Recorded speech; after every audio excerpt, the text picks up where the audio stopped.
It was an ordinary autumn night when Sarah decided to take the long drive home from a weekend at her parents' countryside house.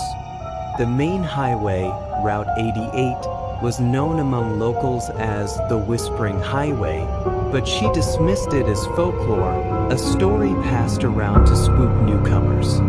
The full moon lit up the road ahead, casting eerie shadows on the pavement and painting the landscape with ghostly silver hues. The first couple of hours were uneventful. The low hum of her car engine and the occasional rustle of leaves kept her company as she cruised along. Yet, as the night deepened, a thick, rolling fog crept over the road, swallowing the surrounding trees and casting a suffocating blanket over the world. Sarah turned on her high beams, but the dense mist devoured the light, making visibility nearly impossible. Suddenly, she saw a dim, flickering light in the distance. A roadside diner? At this hour? Confused but intrigued, she decided to pull over. The neon sign above the door read, "Maggie Stop," and it buzzed weakly in the silence. The place looked as if it had been forgotten by time, its paint peeling, windows clouded with dust, and an old rocking chair creaking in the wind. Sarah pushed the door open, and a tiny bell jingled. Inside, the diner was empty, save for a waitress with an impossibly pale complexion. Her eyes, dark and bottomless, followed Sarah as she sat at the counter. "What can I get you?" the waitress asked, her voice low and oddly strained. Sarah shifted uneasily. "Just a coffee, please," she muttered, trying to steady her nerves. As the waitress turned, Sarah noticed something odd. The clock on the wall had stopped at 2:17 a.m., though her phone showed it was nearing midnight. The silence deepened, and then a whisper, a soft, chilling breath, brushed her ear. "Litao," it said. Sarah whipped her head around, her heart pounding. The diner was still empty, and the waitress was now staring at her, motionless, as if she hadn't moved in ages.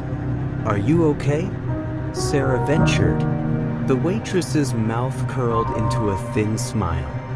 "They all ask that," she replied cryptically, before sliding the steaming cup of coffee across the counter. Sarah's hands trembled as she took a sip, and suddenly, the world around her started to blur. The whispering grew louder, morphing into dozens of voices speaking at once. The walls seemed to stretch and groan. The photographs hanging askew started showing people she didn't recognize. Faces twisted with fear, eyes wide as if caught mid-scream. Panicking, Sarah dropped the cup, which shattered into pieces, sending shards across the floor. She bolted for the door, but it wouldn't budge. The whispers turned to wails, and the figures in the photos now pressed against the glass, clawing to get out. A moment later, the waitress spoke again, her voice no longer human. "No one leaves Maggie's." Then, everything went black. When Sarah woke, she was back in her car on Route 88, the diner nowhere in sight. Her phone read 2:17 a.m. A sharp chill ran down her spine as she glanced in the rearview mirror. The shadow of the waitress stood in the fog behind her, smiling that same eerie smile.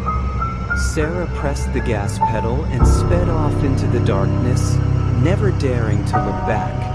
And to this day, if you drive down Route 88 on a foggy night, you might hear the whispers of those who visited Maggie's stop, warning you to turn around before it's too late. Emma was heading back to the city after a long weekend in the mountains. Her GPS had been acting up ever since she left town, and as the sun dipped below the horizon, she found herself on an unfamiliar stretch of road. The highway, which should have been bustling with cars, was eerily empty. and the radio emitted nothing but static. Her phone displayed no signal.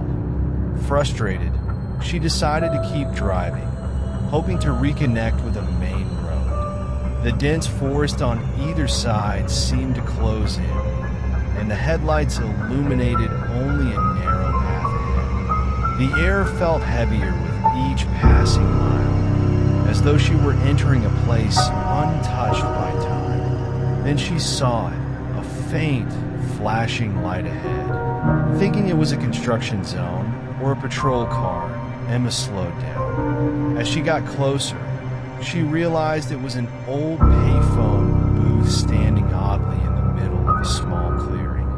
A soft, pulsating glow emanated from the phone inside.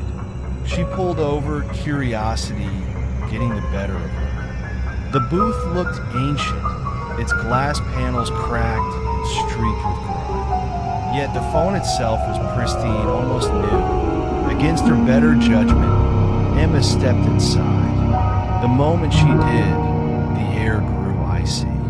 The receiver dangled, swaying gently as though someone had just used it. She hesitated, then picked it up. Before she could say anything, a voice, low and trembling, spoke. "You shouldn't have stopped." Her heart raced as she froze in place. "Who is this?" she managed to whisper. "Don't look behind you," the voice replied. Emma's breath caught in her throat, and her grip on the receiver tightened. Slowly, she turned her head against the warning. At first, she saw nothing but the shadows of the trees. Then, just beyond the glow of her car's headlights, a figure emerged. It was humanoid but wrong, its limbs too long, its head tilted unnaturally to the side. The thing stood perfectly still, watching her. Emma dropped the phone and bolted for her car, locking the doors and fumbling with the ignition. The figure didn't move, but as her headlights hit it, she realized its eyes, or what should have been eyes, were empty sockets. The figure lifted a hand, pointing at her, and a chilling voice echoed in her mind, though its mouth never moved. "You can't leave." Panicked, Emma hit the gas, the tires screeching as she sped off. The road seemed endless, the forest closing in tighter, the trees almost bending toward her. She glanced in the rearview mirror, and the figure was now behind her car, running impossibly fast, its long arms stretching as if trying to grab her. Finally, she saw a light, a gas station in the distance. She swerved into the lot and jumped out of her car, screaming for help. The station attendant looked up, startled, and ran toward her. "What happened?" he asked. Emma turned to point at the road, but it was empty. No figure, no glowing booth, just a silent, dark highway. The attendant guided her inside and handed her a glass of water. As she tried to calm down, she noticed an old photo hanging on the wall. It was of the gas station years ago, and in the background, barely visible, was the same payphone booth she had seen. Only this time, a shadowy figure stood inside, holding the receiver. Emma didn't finish her water.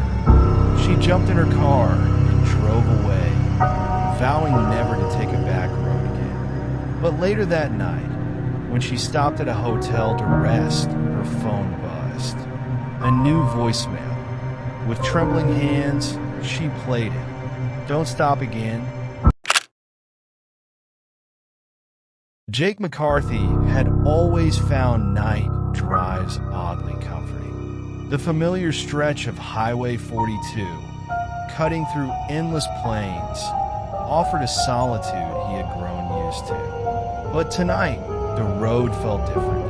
The sky was a canvas of thick, unbroken clouds, and an uneasy silence wrapped around him. Landmarks he knew by heart seemed distorted, almost unreal. As he checked his fuel gauge, nearing empty, frustration gnawed at him. "I don't remember passing a gas station for miles," he muttered. Just then, a dim, flickering neon sign appeared through the fog. "Rest Haven, gas and food." Relieved, Jake took the exit. The narrow road wound through dense trees until he reached the station. It looked like a relic from the past. Rusted gas pumps, peeling paint, and an old diner with faded lettering. Yet, the neon lights flickered like they were alive. He parked, stepping into an unsettling silence. Even the wind seemed afraid to whisper. As he approached the diner, its glass door creaked open on its own, the bell above ringing softly. Inside, everything was coated in dust. Plates with half-eaten meals, cracked leather booths, and a jukebox in the corner. The air felt thick, heavy with forgotten time. "Hello!" Jake's voice echoed, but only silence answered. Suddenly, the jukebox crackled to life, static giving way to a faint, raspy whisper. "Jake." His heart pounded. "Who's there?" he called, but only the hum of flickering lights responded. Then the old payphone in the corner rang, its sound sharp and jarring. Against his better judgment, he picked up. The line was silent. Then a voice, low and distant. "Don't go back to your car." Fear prickled at the back of his neck. "Who is this?" he demanded, but the line went dead. Panicking, he turned to leave, but the door was gone. Solid wall. The windows, too, showed nothing but endless black void. Shadowy figures emerged from the corners, barely visible but unmistakably there. They didn't move but filled the space with an oppressive presence. One stepped forward, a dark, featureless figure with a shape almost too familiar, like a reflection in a warped mirror. "You shouldn't have stopped," it whispered. Desperation surged through him. He stumbled back, pushing through a swinging door to the kitchen. At the end of a narrow hallway, he found a service door. It opened, not to the gas station, but the highway. His car was there, headlights on. He ran for it, not daring to look back until he slammed the door shut. The figure stood at the diner's entrance, watching. He gunned the engine and sped off, hands trembling on the wheel. The road stretched endlessly. Finally, he saw the familiar exit for home. Pulling into his driveway, he tried to calm his racing heart. But as he stepped out, he noticed something chilling. A dusty diner menu on the passenger seat. Rest Haven was barely legible beneath layers of grime. A faint hum filled the air. Jake turned, staring at the trees beyond his yard. In the distance, the neon sign flickered. Rest Haven, gas and food. Suddenly, the streetlight above his driveway went out.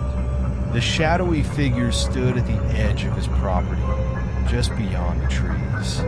Their presence was unmistakable, their empty faces staring at him. Jake backed away, heart pounding. His phone buzzed in his pocket. He pulled it out, and a new voicemail played. The voice was clear this time. "You can't leave." The figure stepped closer, the ground beneath him seeming to shift. His house, the car, the road, they all blurred, dissolving into the same black void that had surrounded the diner. Jake ran, but the trees twisted, closing in. The last thing he saw before darkness swallowed him was the flickering neon sign, and then silence.